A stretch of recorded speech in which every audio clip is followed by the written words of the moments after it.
Oke, kita lanjutkan ya. Sekarang kita masuk ke pertumbuhan utang di Indonesia ya.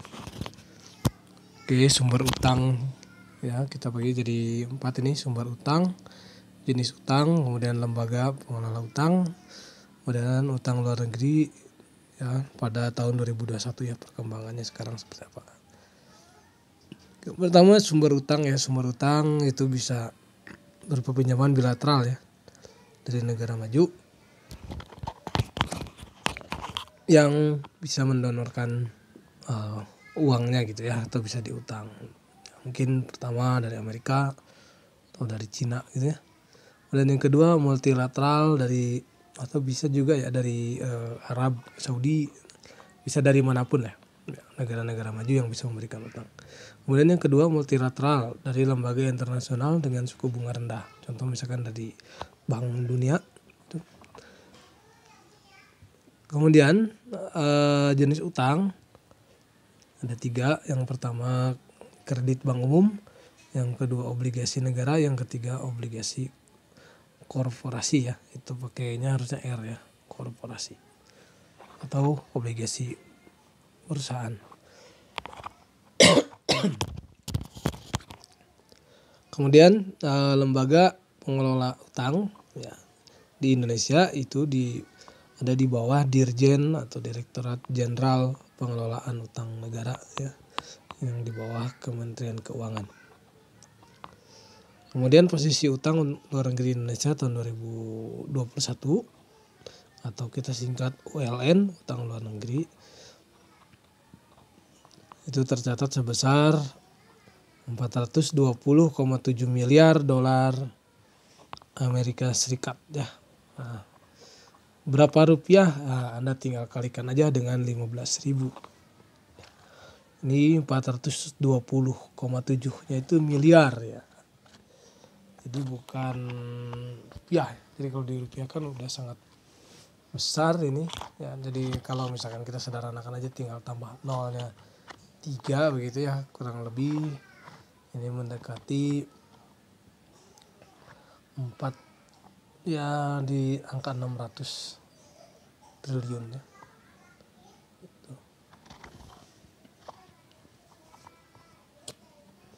Oke ya, itu luar biasa ya, cukup besar yang harus dibayarkan.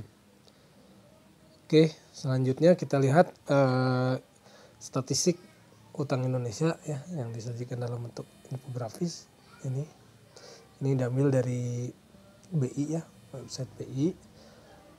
Kemudian untuk dari per Januari 2021 ya. Oke, tadi udah disebutkan ya, utang Indonesia, utang luar negerinya 420,7 miliar US dollar. Nah, ini mengalami perlambatan ya, pertumbuhan. Yang pertama kita bagi menjadi 2 ya, yaitu yang utang luar negeri pemerintah, kemudian yang kedua utang luar negeri swasta. Ya, jadi pihak swasta juga bisa kan meminjam modal dari luar gitu ya. Nah, sekarang yang kita lihat yang bandingkan dengan Desember 2020 dengan Januari 2021 ya. Nah, ini mengalami sedikit penurunan. Hal ini dipengaruhi oleh pembayaran pinjaman bilateral ya, karena yang sudah jatuh tempo, dan multilateral yang telah jatuh tempo. Nah, jadi kalau kita bandingkan dengan tahun Desember 2020 itu sedikit mengalami perlambatan atau penurunan. Kemudian pengaruh yang kedua juga dari aliran masuk modal asing ya, investor dari asing ya di pasar surat berharga atau misalkan obligasi ya, yang meningkat. Jadi kalau obligasi meningkat, otomatis kan pemerintah punya uang banyak dari masyarakat ya, atau otomatis nanti utang ke luar negeri akan menurun. Jadi Anda dengan membeli obligasi sebenarnya Anda akan menurunkan utang luar negeri Indonesia ya, karena pemerintahnya berutangnya kepada masyarakat. Oke, kemudian hal lainnya ya didukung dengan meningkatnya kepercayaan investor asing terhadap prospek perekonomian domestik. Oke. Selanjutnya yang utang swastanya, ya ini juga mengalami sedikit penurunan ya. Hal ini dipengaruhi oleh dua hal, yaitu melambatnya pertumbuhan utang luar negeri perusahaan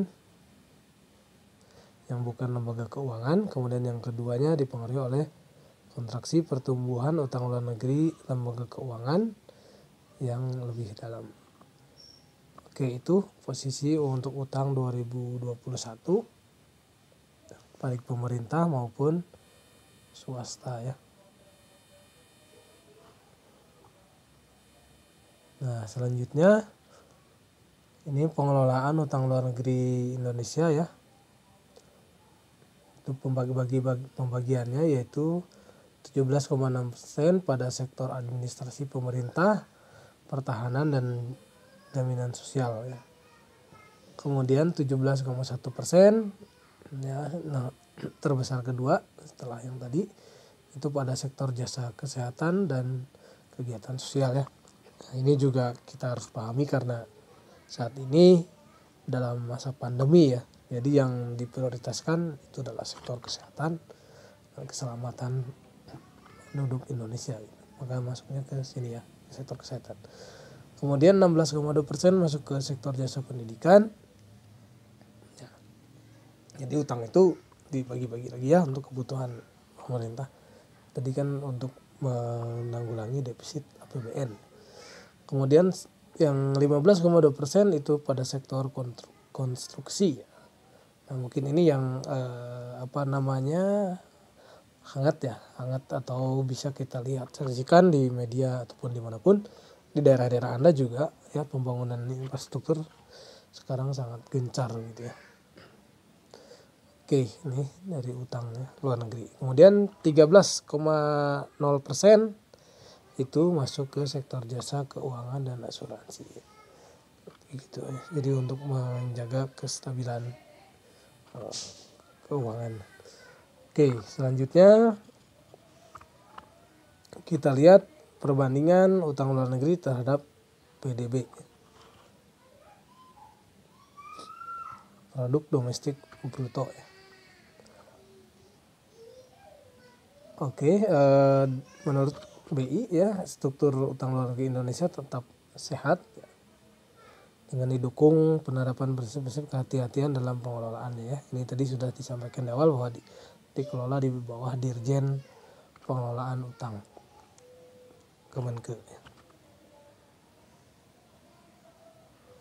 Oke, rasionya adalah sebesar 39,5% ya. Dengan prinsip Bank Indonesia dan pemerintah terus memperkuat koordinasi dalam memantau perkembangan utang luar negeri yang didukung dengan penerapan prinsip kehati-hatian dalam pengelolaannya. Kemudian peran utang luar negeri terus dioptimalkan dalam menopang pembiayaan, pembangunan dan mendorong pemulihan ekonomi nasional ya. Karena kita tahu sekarang ekonomi baru mulai bangkit lagi ya semenjak pandemi ini. Ya mulai waktu awal pandemi sampai sekarang ya, kalau sekarang udah mulai bangkit ya. Di awal pandemi itu kita mengalami penurunan pertumbuhan ekonomi ya. Banyak orang yang di PHK, banyak orang yang menjadi nganggur, banyak orang yang kehilangan usaha, banyak orang yang tidak bisa melakukan usaha gitu ya. Jadi otomatis pasti daya beli, kemudian perekonomian pasti turun. Oke ya, seperti itu ya untuk kondisi utang di negara Indonesia.